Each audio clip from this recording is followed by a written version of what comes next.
지금부터 그 성호 박물관에 기증된 진주시 청문당 가문의 자료에 대해서 설명드리겠습니다. 진주시 청문당 가문의 역사는 선조 때 사위였던 유적이라는 사람이 안산의 부곡동에 들어오면서 시작됩니다. 그리고 그의 부친이었던 유시행이라는 분의 묘소를 이 안산 부곡동에 조성을 하면서 안산과 이 진주시 가문의 인연이 시작이 됩니다. 이 청문당 가문은 그 이후 숙종 때에 와서 갑술한국을 거치게 되고 또 영조대 초년에 이인자의 난을 겪으면서 정치적으로 심각한 타격을 받습니다. 그래서 서울에서 살던 집을 철수해서 안산 부곡동에 자리를 잡게 됐고요.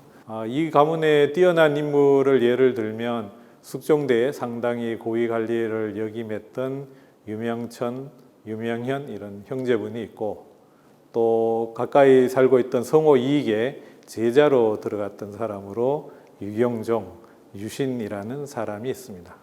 또 이 집안의 역사는 이제 정조 시대에 활동한 사람들과 이어지게 되는데요.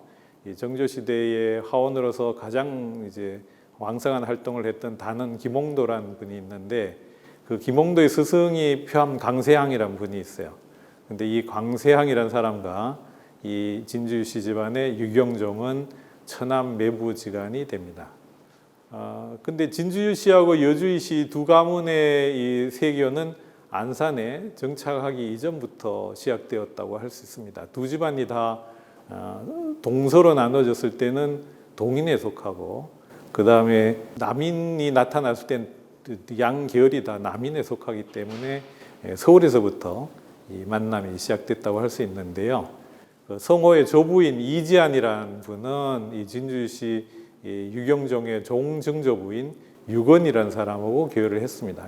그 다음에 성호의 부친이었던 이하진과 유경종의 조부대에 해당되는 유명견, 유명천, 유명현 이런 형제가 있는데 이들과 교류를 합니다. 그 다음에 청문당 가문 출신의 유경종이나 유신 같은 사람들은 성호의 제자가 됩니다. 그래서 직접 성호의 집을 드나들면서 학문을 배우는 그런 제자가 됩니다.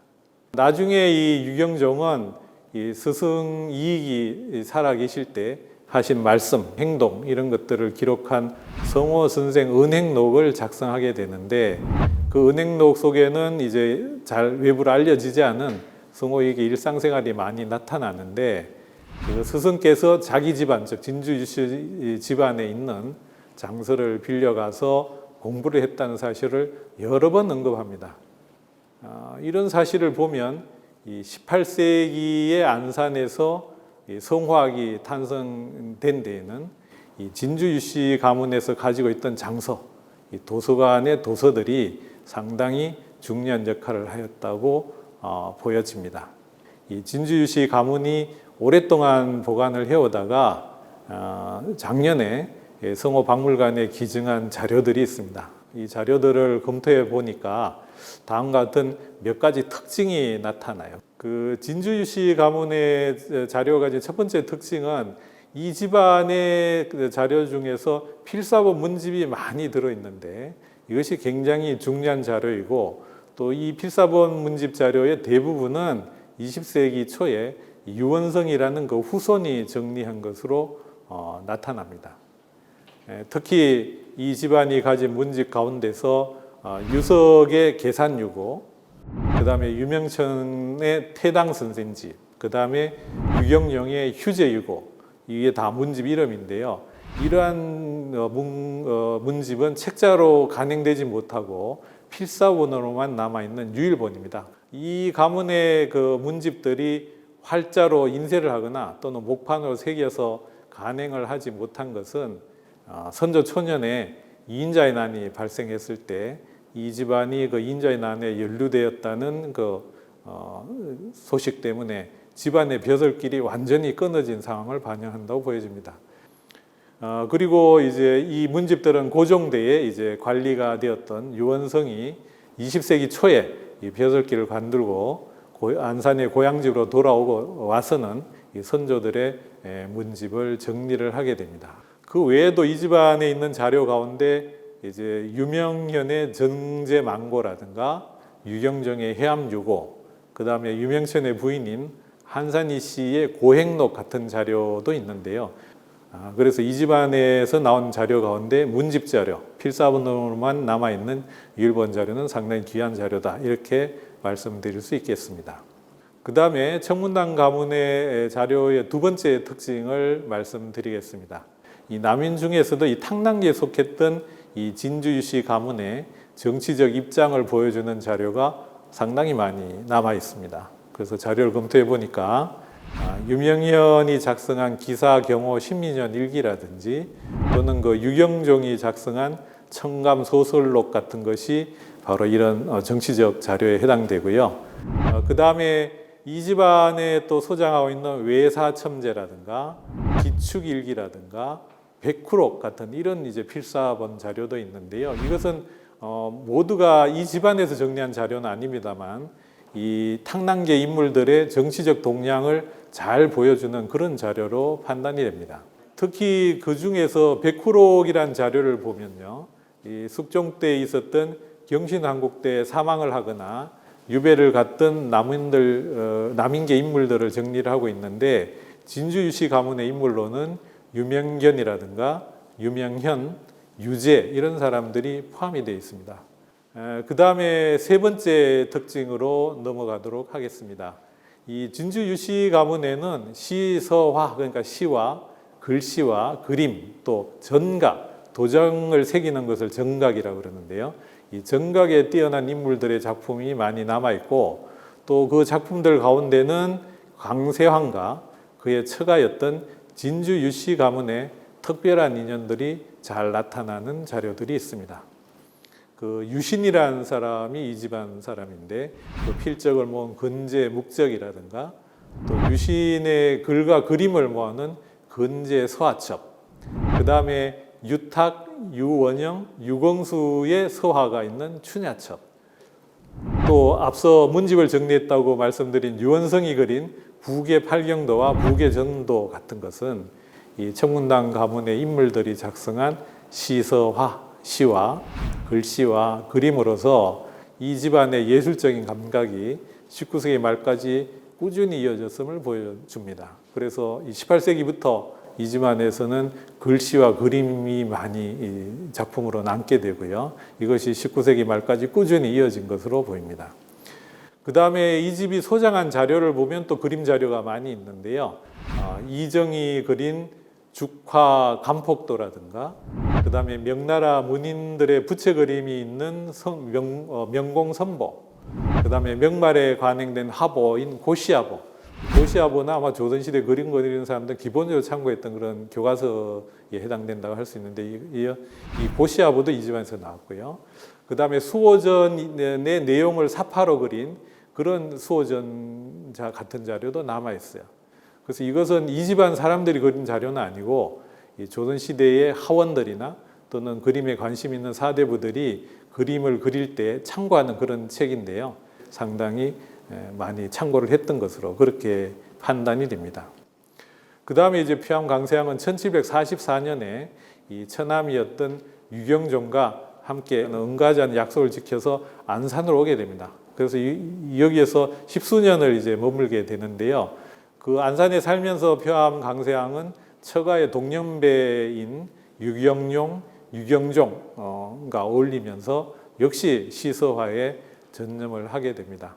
그래서 지금 미술사에서 표암 강세양에 대한 연구는 많이 이루어져 있는데, 이 청문당과 관계된 그림도 많이 나옵니다. 청문당에서의 모임을 그린 현정 승집도, 또 청문당에서 여름철을 지내면서 그린 가마도, 또 처남인 유경용을 위해서 그려준 지상편도, 이런 것들은 그 강세양이 유경용과 유경종의 요청을 받고 그린 그림이고요. 또 강세양의 문집을 보면 이 처남 유경용과 함께 여러 작품을 감상하면서 남긴 기록들도 많이 남아 있습니다. 또 이제 전각과 관련된 이야기인데요. 이 표암 강세양이 처남인 유경종의 주문에 따라서 전각을 한 도장을 새겼다는 이야기입니다. 전각한 인장의 인형, 도장을 찍은 그 인면을 말하는 건데요. 인장의 인형을 수록한 해암인소와 그 도장의 실물이 지금 남아 있습니다. 그래서 이 해암인소란 책자와 그 도장을 보면서 강세양이 화가로서뿐만 아니라 전각가로서의 모습도 잘 나타난다고 볼 수 있습니다. 이 해암인소라는 책자를 보면 강세양이 정각을 한 직접 새긴 도장이 총 226과의 도장이 찍혀 있고요. 그 다음에 그 책의 앞과 뒤에는 강세양과 유경종이 작성한 서문과 발문이 들어 있습니다. 근데 이 유경종이 작성한 발문을 읽어보면 이 한국의 정각이 공제 윤두서에서 시작되어서 강세양에게 이르러서 집대성되었다고 주장하고 있고요. 이건 아마 주로 남인계에 있어서의 전각의 흐름을 설명하는 것으로 보여집니다.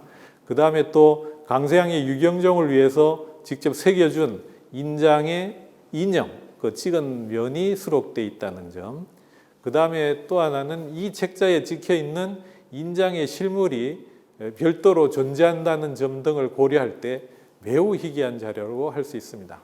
그래서 지금 현재 이 안산의 성호박물관에는 이 해암인소라는 책자와 휴양 강세양이 직접 전각을 한 인장이 함께 소장이 되어 있습니다.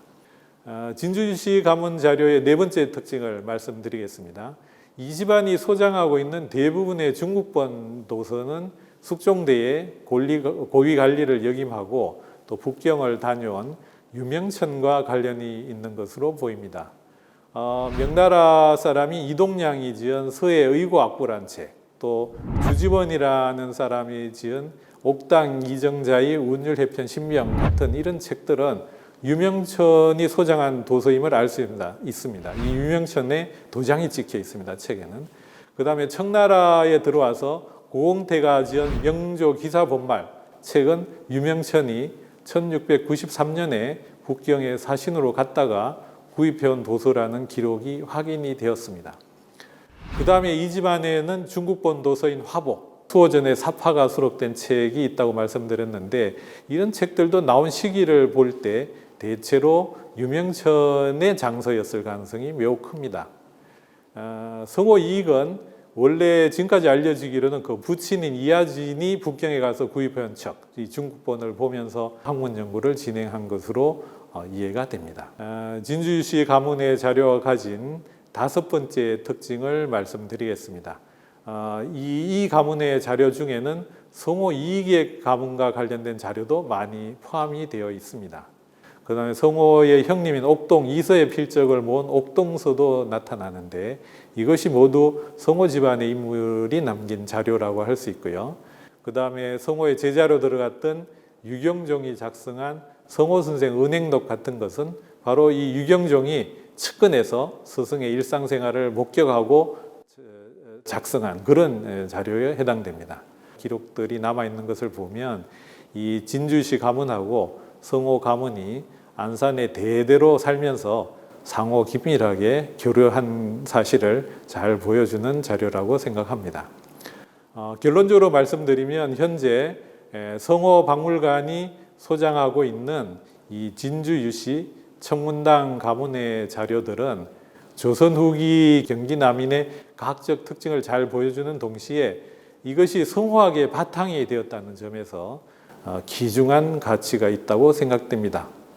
여러분들께서는 전시되고 있는 자료를 보시면서 이러한 귀한 자료의 가치를 다시 한번 느껴보시기 바랍니다.